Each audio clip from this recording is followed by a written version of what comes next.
All right. Hey, good evening, everybody. Welcome to Racers News Network Live. Um, Pete may or may not be joining us. He was stuck at the shop a little while ago when I talked to him. Hopefully he'll be able to get on. And he wanted to give Jason a bro hug, a man. It's Man Crush Tuesday for Pete and Jason.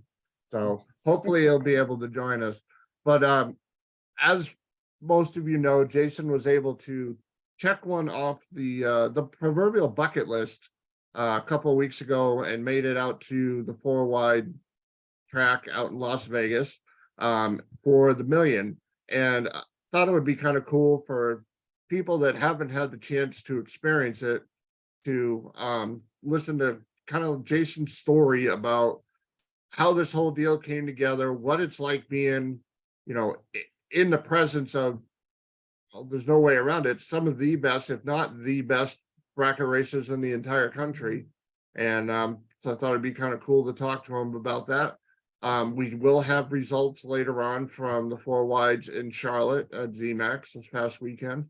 Like I said, Pete may or may not be joining us, but pretty much everybody knows Jason Lawrence. He's a Division I racer. He's also a big money bracket racer. Has a couple of cars and made the. Is this your first venture into a dragster? Yes. How is that going from the Duster or the Camaro into an open cockpit? First off, It's different. The whole experience is slightly different. The way I kind of told myself before making the runs, it's just another race car. It's just something else you got to figure out. It's slightly different. It obviously handles a little differently. Got to be a little bit more, on top of lining up in the groove and making sure that you're pointed straight and your adjustments going down track can't be as can't oversteer as much. You don't have that forgiveness. It's pretty. You turn it a little bit, it's gone. So just little adjustments like that. But other than that, got to kind of kid glove it a little bit more. yes, yeah, that's the best way to put it. So obviously, like I said, you run the big buck bracket stuff here on the East Coast. And this is your first venture out to Vegas for the million. How did this whole deal start to kind of come about? So we have a student, Parker Theobald. He's a student in the 101, McNasby's named 101. He was asking me for some help with the practice tree and hitting the tree and things like that. So I've been helping him with that. We've been working together now for about a year. Then he asked for help at some of the events with dialing the car, and my father is really, really good at reading weather and figuring out where the car is going to go. It's been pretty impressive watching my father. Like in the time runs, we'll figure out what the car should be going on. And we're here in New Jersey, and he's, maybe in Sonoma, Vegas, Phoenix. He's a Division 7 racer out of Utah. And, the car goes dead on what my father said it's going to go. It's like, all right, well, you know what you're doing. And Parker is a very good driver. He is actually doing very well in stock eliminator this year. So through helping him, he had asked me if, we were just talking one night and asked if I had driven a dragster. Back in 2005, I had made passes in Jim Harrington's car to get my license. And that was about it. That was the only time I ever drove a dragster.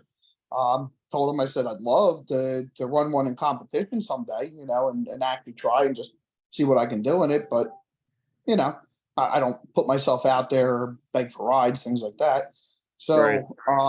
He offered. He said if it's his, so the dragster, it's his old car they got back. He was putting it back together for his wife to run. She's going to run in Super Comp, and he would dabble in, you know, bracket racing as on a local level / some of the money events. And like I said, he asked if the car was going to be ready in time, if I'd be interested in going. This was, I don't know, I'd have to say 6-7 months before even the event was going to happen. So I said yes, and obviously there's a lot of factors that had to kind of pan out to make it happen. when we went out, me and my wife went out there for vacation. One of the factors is, can I fit in the car? I'm not exactly a small guy. Um, so while we were out there on vacation, they so happened to had a big, or not a big money race. They just had one of the local bracket races. We went out to the track on a Saturday just to hang out and watch. And I jumped in the car to see if I'd fit, and I fit well. I was very comfortable. After that, it was pretty much decided. It was pretty much a go. Same thing. He had another motor that was being put in the car that was being refreshened.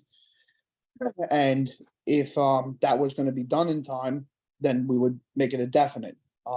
So I literally left there the next day, went to the casino, sat down at a slot machine, played a few $100, and walked away with $725 and had 690 for entry fee.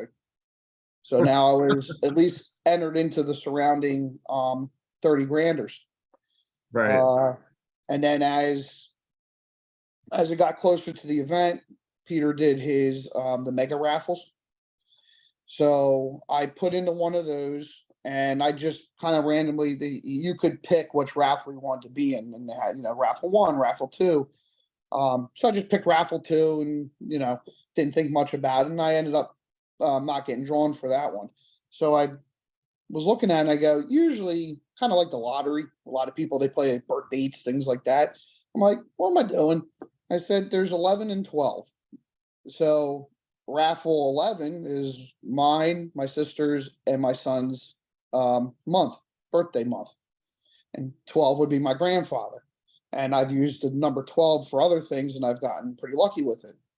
So you don't get to pick your position on the page. It's just whenever you sign up, that's the number you get assigned for you.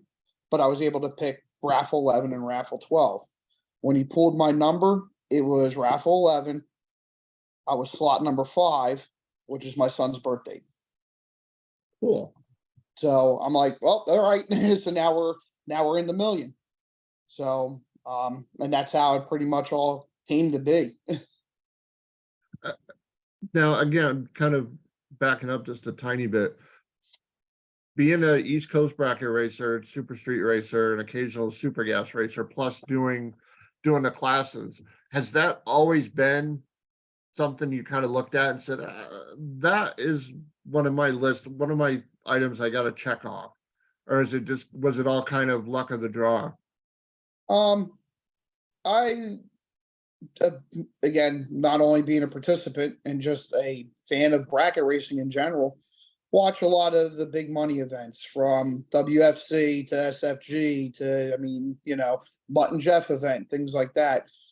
Door Wars, Shane and Andy. I mean, these are some great races that get put on by a lot of guys. And Peter Biondo has been doing the flings for a while now, for quite some time.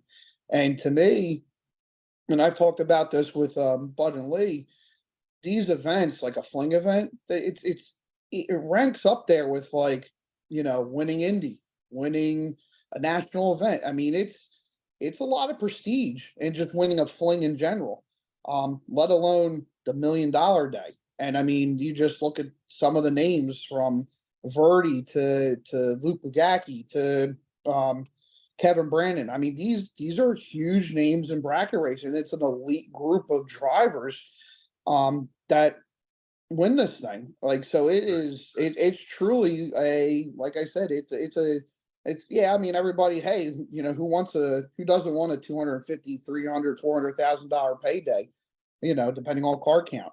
Everybody does, but there is a lot of prestige that goes on with this. I mean, a lot. Now, I'm friends with Kyle Coltrera, and he has turned out to be, I mean, he's always been a really good racer, but he's definitely made an impression in a fairly short amount of time in the big brackets, in the big money scene too. Mm-hmm. Yes. I mean, he was the runner-up out there. Yep. Yeah. I mean, he's obviously on a national divisional scale from super comp to comp eliminator, things like that. He's done very well in all those classes.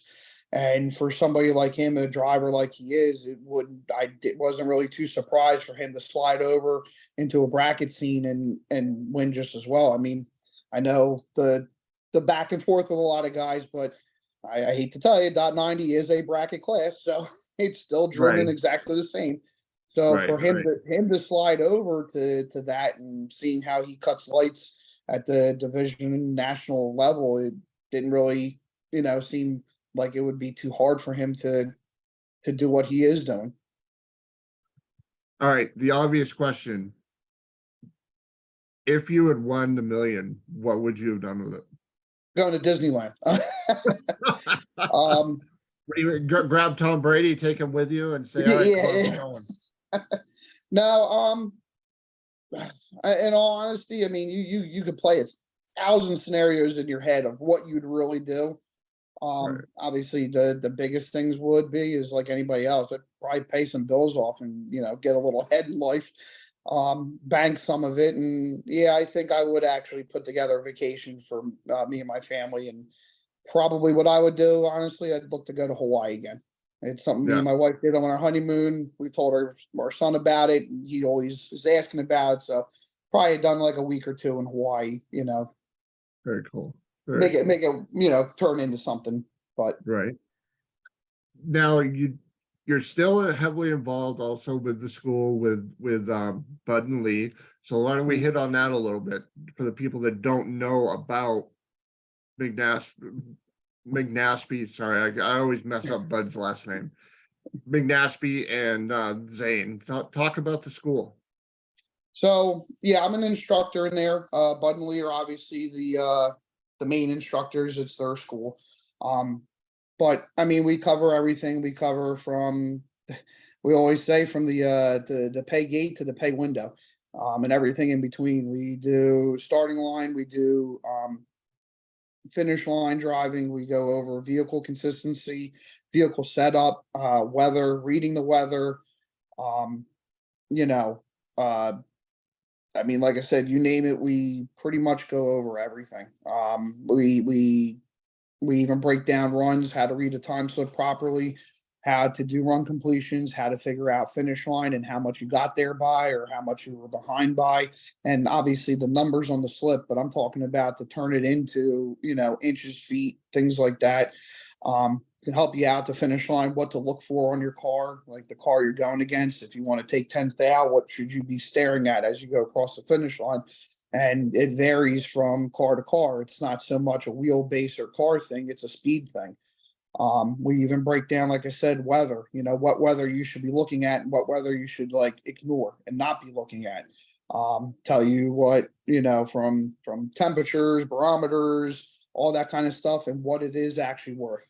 And then we give you a generic overlay of about what it's worth for mostly all vehicles, and then as you make runs, we start breaking it down. We go over throttle stop racing, how to set up a throttle stop, how to, make sure your throttle stop setup is consistent. Stock, super stock. We go over a lot of that stuff, how to do the ladder, how to make your stocker even more consistent. Top sportsman, top dragster. Buds does EFI tuning, and he's got a top dragster with a big block Ford and a twin turbo setup that he's tuning. And then we are readily available at any event you go to. We don't even have to be there. We're literally a phone call or text message away. That's how it's been working with me and Parker. Parker will send the weather. He'll tell me, lighting conditions, things like that, and I'll work with him on what he should be set up for on the tree. Launch RPM, things like that. My father goes over the weather, figures out what the wind is worth in for Parker's car, and a few other things. And then we give him, okay, this is what the car should be on. This is what you should be set up on the tree. And he goes out and executes. Very cool. I have a couple of questions about weather. Obviously, most of your people have doesn't matter if it's stock, super stock, top sportsman, dot 90, whatever, have a weather station. Now, my own curiosity, with the advent of the old iPhone, Mhm. are any of those apps on there? Like I have one. I want to make sure I tell you the right one. It's called AirLab. I'm just because I'm curious. I like to see what it is different places around the country. are those as consistent as a weather station that you purchase from Jegs, Summit, whoever, wherever? Break down the consistency of these apps on a phone versus an actual weather station. So they could be useful to a degree. The problem is it's a general overlay of an area, not the specific area you're in. It's not an actual sample of the track you are physically at. So let's say if you're like looking at Albany, well, Albany, the city, is 20 miles outside of Lebanon Valley. Mhm. So is that really going to give me what Lebanon Valley is? I mean, Lebanon Valley could be a little higher in elevation, lower in elevation from the city of Albany. Plus things like barometer, it's the barometer and how they figure that out isn't a it's an uncorrected, or it's a corrected barometer is what it is. So usually they do a corrected barometer. If Bud was here, he would be really helpful at this point. But yeah, it's like, if I'm not mistaken, like the barometer is a corrected barometer, and it's not the actual barometer of what you are or where you're at the track at the time, and things like that. So it's not as accurate. Okay. I mean, if you used it, and I'm sure there's probably people who watch this and go, I use that all the time, and oh man, I dial my car great, awesome. I'm not saying that it's the worst thing in the world to have, and if you're a budget racer and you can't purchase some of these weather stations, trust me, I know they are expensive, and it's working for you, great. I'm not here to tell you that you're doing it wrong. It's you got to figure it out. That's awesome. I'm just telling you what we look for and how we look for things, because it's not how many times it's good, it's the time that it fails you and you miss by a ton. And it does it at the wrong time, where if you had the right weather station or was taking better readings, well, maybe you wouldn't have had that problem at that time. You know, Right. maybe the weather station at the track would have caught the weather swing that's going on at the track, and not 20, 30 miles down the road where that weather station is grabbing its weather from. Yeah, where it's grabbing the weather that's set up on a dock next to the river, and you're out in the middle of a parking lot where it's 40 Mhm. degrees hotter. Right. So, I mean, again, you got to figure it out. That's great. But again, like third, fourth round, and you end up slowing up or speeding up 2, 3, 400s, and you don't know why, but nobody else did that, or they got dialed for it because they saw it coming. That's when it didn't work for you, because maybe a front moved through and it hit you first before it hit where that weather station's set up, picking up the weather on that app. And again, how many times does it update itself? Does it update itself every time you turn it on? Is it every 5 seconds? Is it every 2 minutes? You know, a handheld weather station, you hit air sample, and then ta-da, you have an air sample of that moment. Right. So Very cool. All right. Like I said, that's always something I wondered, and I wanted to ask you about that. So now bouncing back to the big money stuff, we're finally coming into racing season on the East Coast and the Northeast and everything. What's the big money scene, or even just the above average pay scene at a bracket race looking like on the East Coast nowadays? well, I do have to say, ACCO's just general local bracket program. Their Saturday Super Pro Point Series are paying out a guaranteed $3 grand to the winner. That's for a local bracket race. That's pretty darn good. I've seen some that are a little higher, some that are a little lower, but I say for ACCO being only 45 minutes down the road, it's pretty tempting to get to.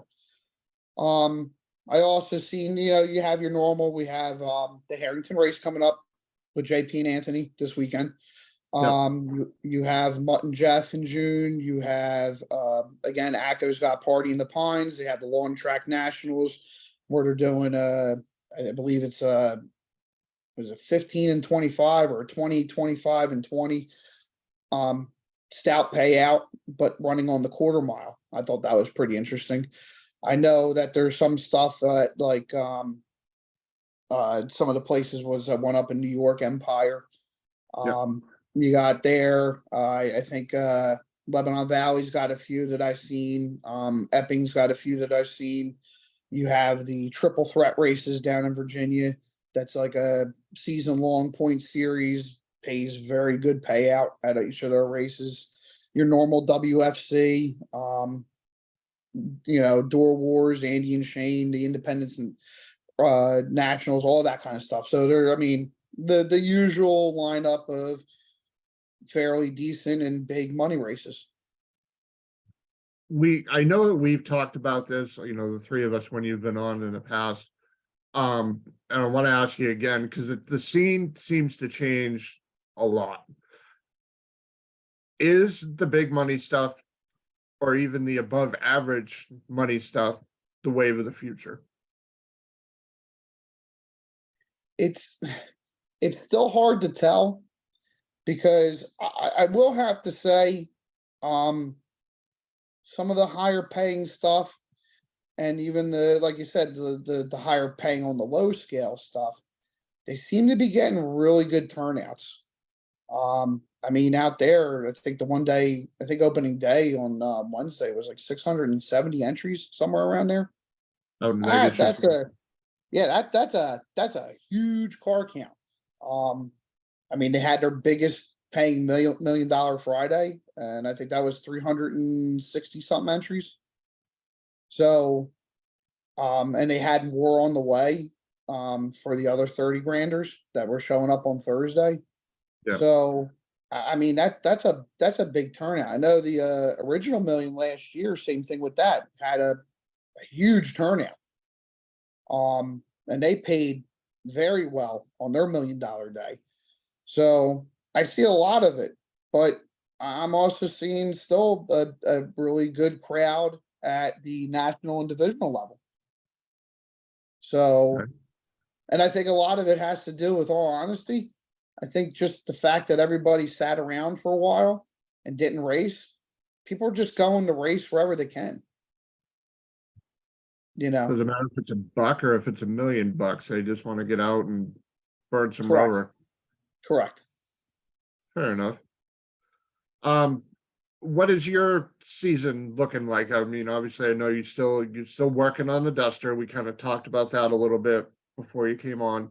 But one of the things I did want to talk about that you and me were talking about before, your approach and how you're building that car again. I really liked that, and I think that's something a lot of people can learn from, especially in the days where we're still dealing with part shortages. You guys are still dealing with part shortages, shipping delays, FedEx and UPS and the postal service, they all pretty much suck right now. And but the way that you described how you're rebuilding that car, I thought was really cool, and I thought people could learn something from that. In the sense of like how it's just going to be an everything car.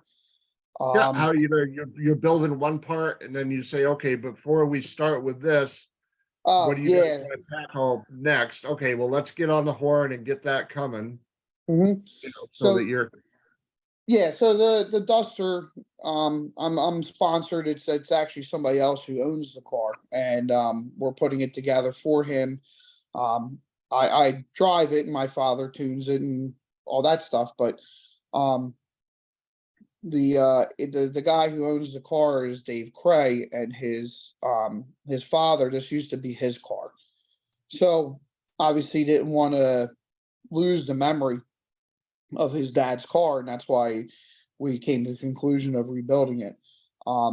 So at times, like again, we're getting parts, and then as the parts come in, what we're doing is so right now we're doing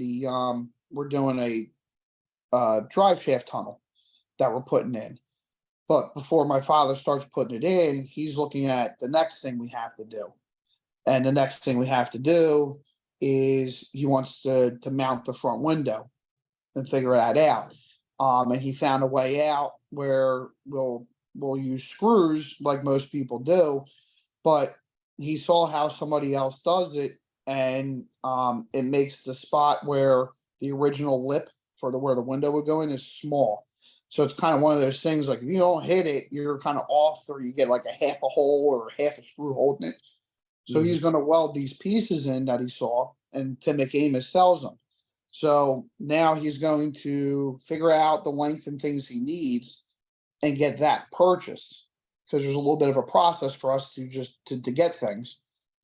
So he'll get that purchased, and then while we're getting that stuff purchased and waiting for that to come in, we'll do the tunnel. So then or I mean the tunnel.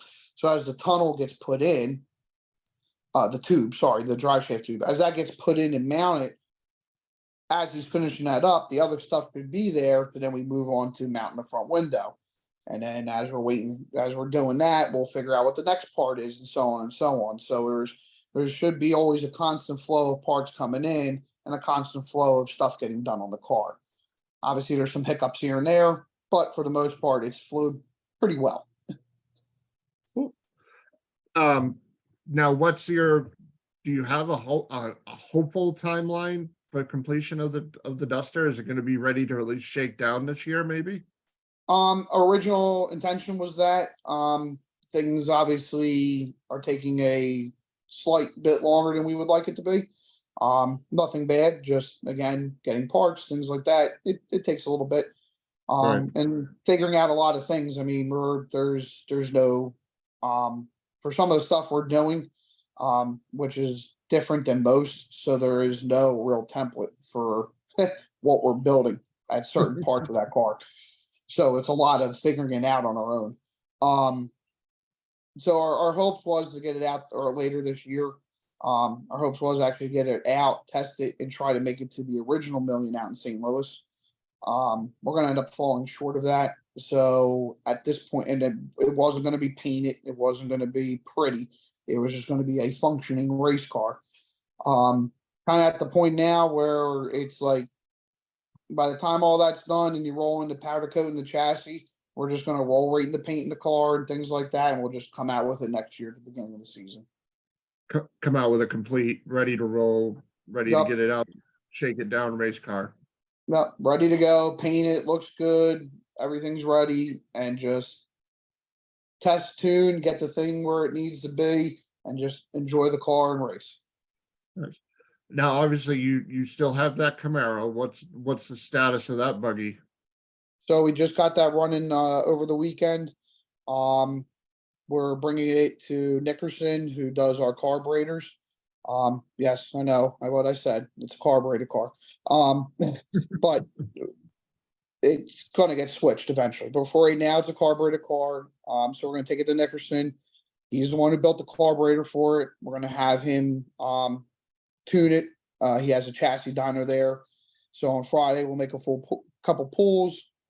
He can tune, do whatever he needs to do to the carburetor, get that set up. And then May 13th, I'll go to ACO. They have a no box door slammer race in the morning. And then in their afternoon afternoon session, it's pro and super pro. Cool. Now you're also making the switch from gas to alcohol. That's just gonna be for the Duster. That's not for the Camaro. Is that correct? No, Camaro too. Camaro, we made the Camaro switch also. we did the switch to alcohol last year. We put the Camaro together. We went out to Mutt and Jeff. We were very unhappy with the consistency of the car. We would have loved to keep it on gas, but things like time and money are pretty scarce at the moment. So the quick, easy fix and band-aid for a lot of cars is put on alcohol. The thing becomes instantly consistent, repeats the number, and you're done.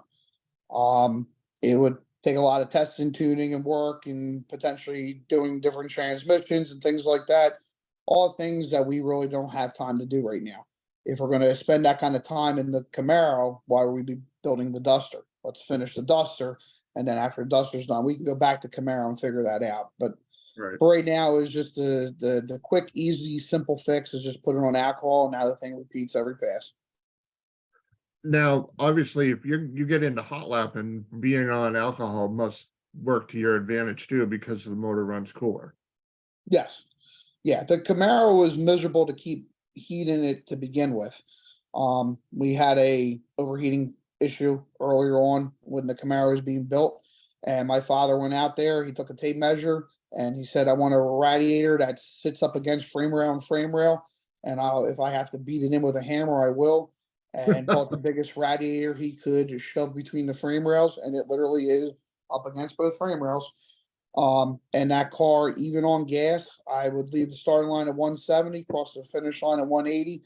By the time I hit the turnoff, I'm back down to 170 or 165. And that was on gas. Wow. Yeah. So it was miserable to keep heat in it before. Yeah. Now it takes just to warm that thing up. We did it the other day, and I warmed up to 200 degrees, took a half hour and 5 gallons of fuel. So now it's real tough to get heat in it. Now, making the jump from one fuel to another like that, does that present any tuning issues to you guys? Well, it's definitely a different carburetor. You need different metering plates. You need a metering plate that will take a bigger jet, because we're not talking 70, 80 jets. We're talking, 150s, 130s, 140s, 160. That's a big, that's like drill bit size jets that goes in there now. So it's a different fuel system. We had to run different fuel lines, not because it's alcohol, just because of the different fuel system that we now put in it.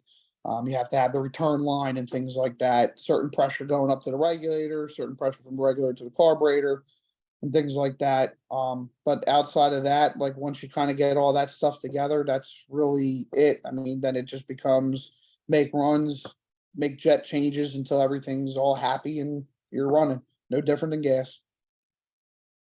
Very quickly, Bud said EFI will fix that. Yeah, no, I know. He is right, and it's on the list of things to do, but with switching to EFI, the switch to EFI is easy. So I don't want this to come off. It's an easy switch. To wire the system is very simple. I could do it in a week or so. But if we're gonna dig that far into doing it, that Camaro needs to be rewired, because the last time it got a wiring anything was late 2000s. And we all know with race cars, you end up adding a gauge, and then you end up adding this, and you're doing in between races. So you just run the wire quick, you loop it around something, you go, I'll fix it later. Later never comes.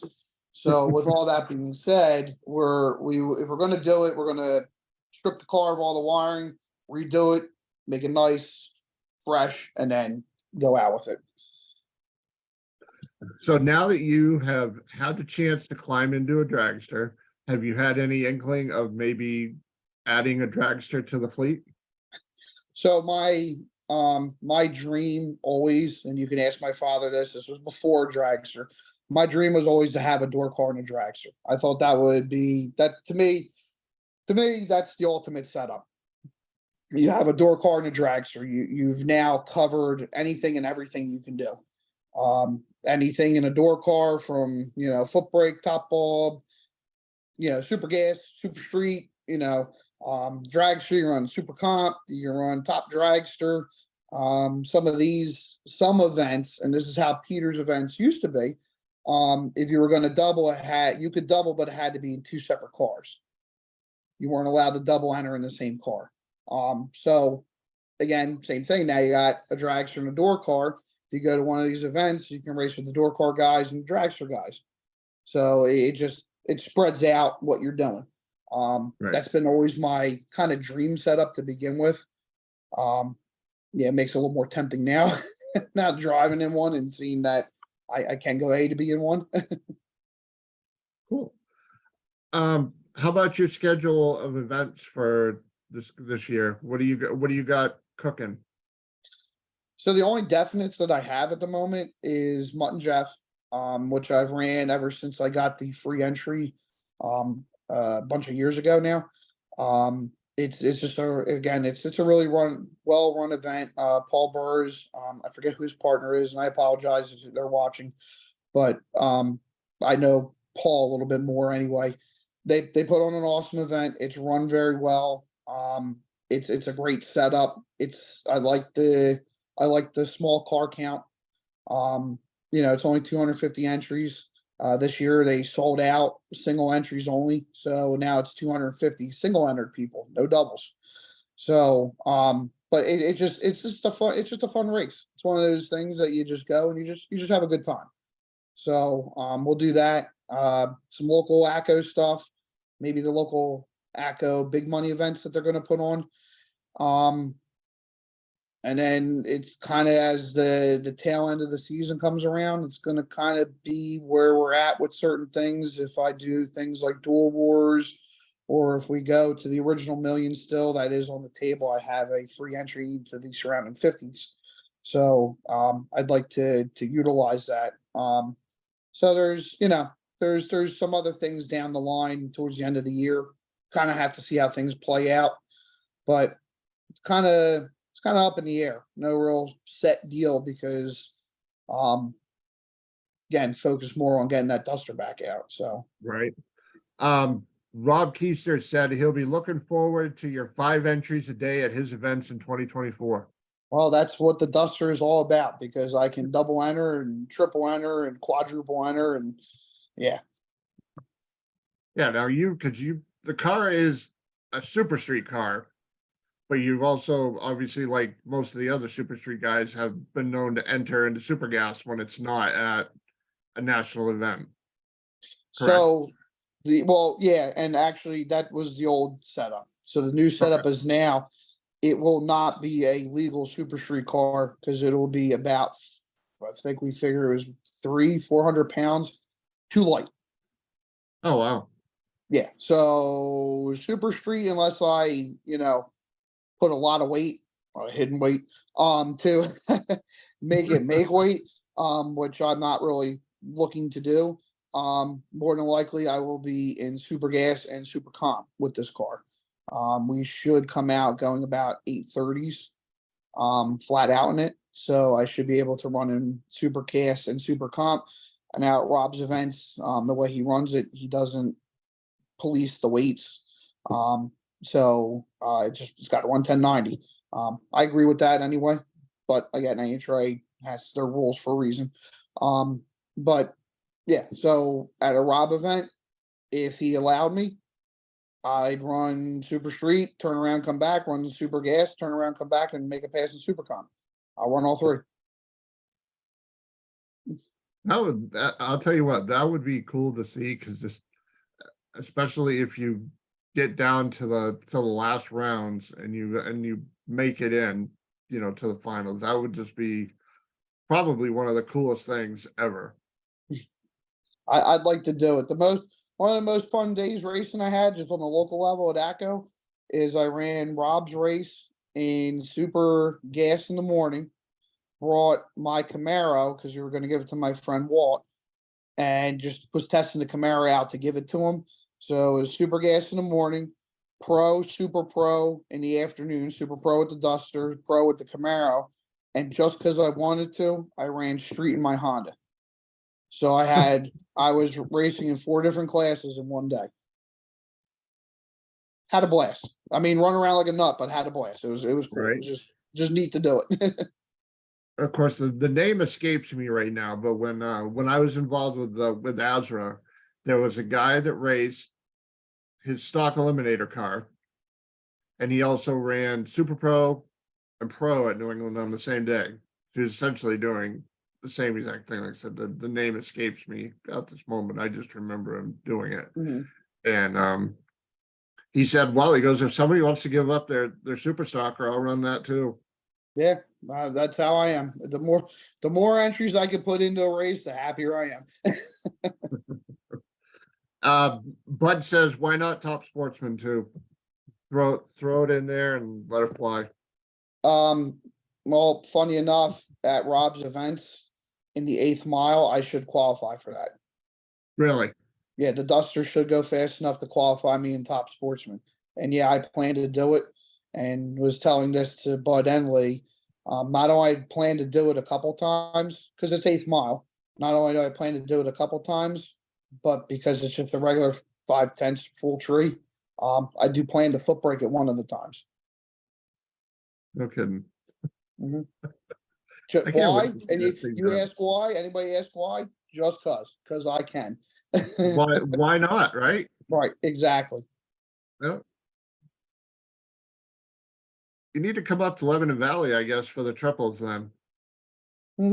Yeah, no, once Yep. the car's done, I plan on doing some travel.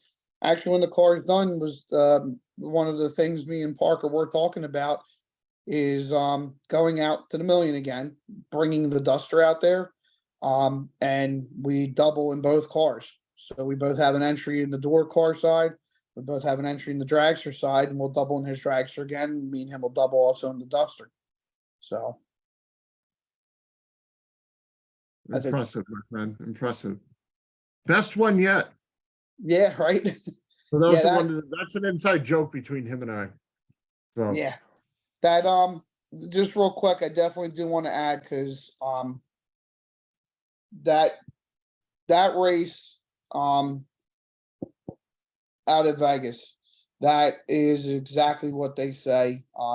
His fling events are is race it, experience it. It is 100% an experience, and I have to really put a shout out to Peter, Marco, the whole fling staff, his wife Emily. I mean, they do a phenomenal job. You really feel wanted. Like you feel like they're just happy to see you. They're just like, oh, cool, you came out to my race. You know, it's like they're just they're they're helpful. They walk up and down the staging lanes, shaking people's hands. Thanks for coming. You know, how you doing? You having a good time? They talk to you for a minute. It's not even to shake the hand and walk on. It's like it's you know, they sit there, they talk to you. Um, and like I said, I mean, he was that was tough. I mean, it was some cold weather in the beginning, and he promised 2 time runs, or they promised that they would do everything they could, and he delivered. He gave us 2 time runs. I mean, very tough call to have to combine 2 events. I mean, a lot of guys come out there and, you know, like Parker, it's his car and stuff. He wasn't entered in the Million.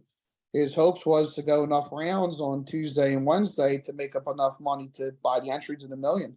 So, and I'm sure there's a lot of people there that's what they're trying to do is quote unquote race their way into it. And that was originally my plan. So, you know, it's a tough call to combine those races, but I mean, he combines the races and then throws another 40,000 on top of it. So instead of it being 60, now it's $100,000 to win. That makes up for the sting of the potential, you know, third race that you have to run at. right. Um, and like, you know, like I said, I mean, I cannot, there's not enough time to speak so highly about that event. It's like when I went to Hawaii for my honeymoon, I told everybody, if you ever had an opportunity to go out there once, take it. That is this event. This event is if you have a chance or an opportunity, and I'm not even saying just the Million, any of his events, one that's close by, the Bristol one, the one in Ohio, the one in Galat, the one in Vegas, you owe it to yourself as a bracket racer to attend one of his events at least once, if not more, but at least once. Right. And again, it's Vegas. I mean, the setting is so perfect. The view is great there. One of the biggest things I loved about going in any type of rounds, especially when the lights went out, because you come around the top of that turnoff and it's up, you know, kind of goes uphill. It's up. Come off that turnoff and you know it's at night and the lights are on at the track. And you look over and there's the city skyline with all the lights lit up. I mean, it's a pretty view. It's picturesque. We had snow-capped mountains in the background. I mean, it just again, it's an experience. It truly is. And again, I highly recommend it to anybody who's even thought about doing it. Save the money, do what you need to do, try to get to one. You will not be disappointed. Now, a lot of people have said trying to put on an event at a Smith owned track was tough. Obviously, he has that event at Bristol. He has the one in Vegas. Has there been any conversation about putting one on in Charlotte? Or is that a tougher track to do an event at like that than the other two strips that they own? I haven't heard anything. And I don't know. I know Charlotte at one point, I think one year they had a divisional and then that like they didn't have it again. I don't know if Charlotte's kind of like Pomona. It's just there for the Nationals. I don't know if they really Right. do too much outside of that. And I'm not even saying that's a Smith thing. I'm just not sure. I don't know, and Right. I definitely don't want to put out any false information. So I'm really not sure if it would be feasible just because of how that track is run. Right. But no, I mean, again, even it's Bristol. I've been to Bristol a few times now for foot brake races. Again, that's as picturesque as Las Vegas is. I mean, anywhere you turn, you can't like go like I don't like looking over there, so I just won't look over there anymore. Anywhere you turn, it's pretty. You just like you sit there and you go, I should take a picture of that. Right. Under the tower, looking up at the stand, you're like, that's just cool. Like I should take a picture. I mean, Yeah. you end up having a Vegas. million pictures. Right. And then in Vegas also, like I said, you have the track itself. You have the view of Vegas. Yeah, the snow cap mountains. I mean, hell, you have Nellis Air Force Base basically right next door as well. Yeah, so funny part because I didn't realize this. So on Tuesday we get to the track, we're getting all set up and setting the cars up, and these jets start flying over, and they're flying in low, they're turning hard, after burners going full force. And I messaged Lee, I go, and I took a video of this. I go, I don't know if this is World War III or there's an Air Force base. And he wrote back, he goes, no, that's they test there. He goes, but they won't test on the weekends. He goes, so if you see them flying on Saturday and Sunday, it might be World War III, but during the week it's just them practicing.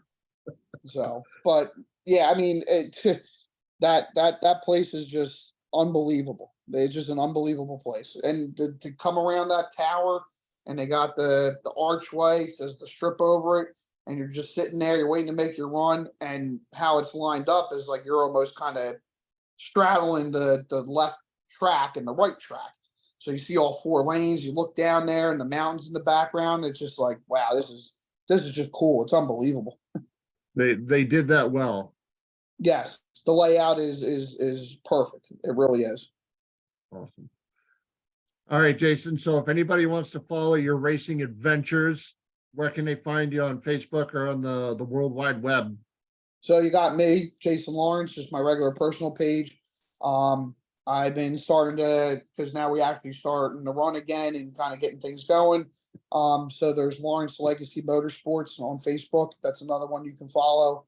I'll probably post a potential schedule for the season on there so everybody can see what I got going on. If you want to attend or if you want to come, just take me out first round, whatever you want to do.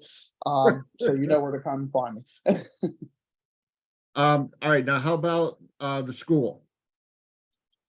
So as of right now, I don't know of any potential live at track schedules. Where they're going to do anything at a track. I don't know if anything's been set up. As far as I know, there is nothing in that aspect, but there's always, so you can go on McNasby Zane Consulting in 101. There is some free content up there as well. Hitting the tree and some other things. And then you could also contact Bud or Lee or myself, and then I would put you in contact with Bud or Lee to join the 101 itself. And the 101 itself is every Thursday night starting at 8 o'clock and runs till about 9:30, 10-ish. It's a live Zoom meeting, just like me and Chris are having right now. So it's very interactive. You can ask any questions you want. They also have a lesson each class, and then there's open questions at the end of it. And then again, with that, you also get access to Bud Lee, myself, my father, for anything that you need at the track. So if you're racing any event, you can contact us. Hey, I just, tried to figure out what the car is going in the last time run and I missed. What did I miss here? You send all the information. We'll pour through it. We'll work on it with you. You're missing on the tree at an event, big money, local bracket race, doesn't matter. You can give me a call and we'll step by step and see what you got going on and, try to help you out through the weekend. Very cool. Well, Jason, as always, my man, thank you so much for coming on and hanging out. And I'm sorry Pete wasn't here because I'm sure you guys would be harassing the living bejesus out of each other, but that's all right. There's always another time. I definitely have to say I really miss Pete. I haven't seen him in a while. Again, just haven't done any .90 in a bunch of years now. Last Dot 90 race was actually in his car in the media. That was my last Dot 90 race I did. So yeah, I miss him. I missed a lot of my Dot 90 friends, but Very cool. Well, maybe you guys can, because you ran the open and he ran the divisional or the other way around? yeah, I ran the open race. He ran the divisional, and his car.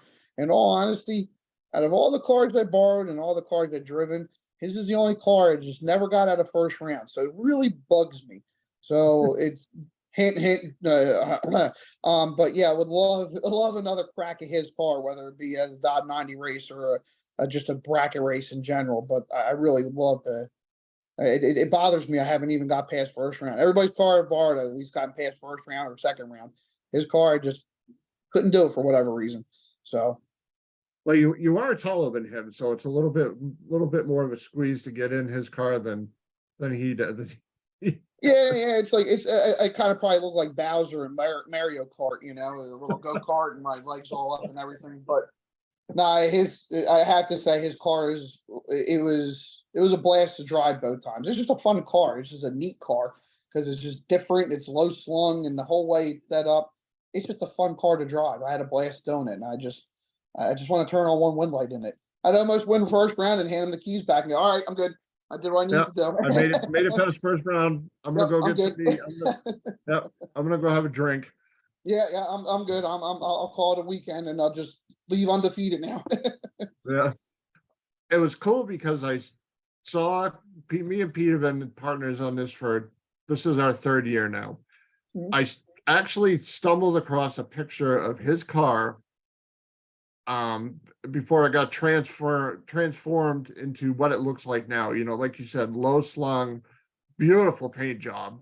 And it was interesting to see the difference of what it was to what it is now. Yeah, no, I remember his car before it was red and everything. Yeah. With that little bit more of a wild paint job, it's got slashes and things like that going all over the place. It wasn't the kind of just red with flames. It was a little more on the wild side, but yeah, I mean, it was a pretty car then too. Beautiful car now. I mean, absolutely gorgeous car.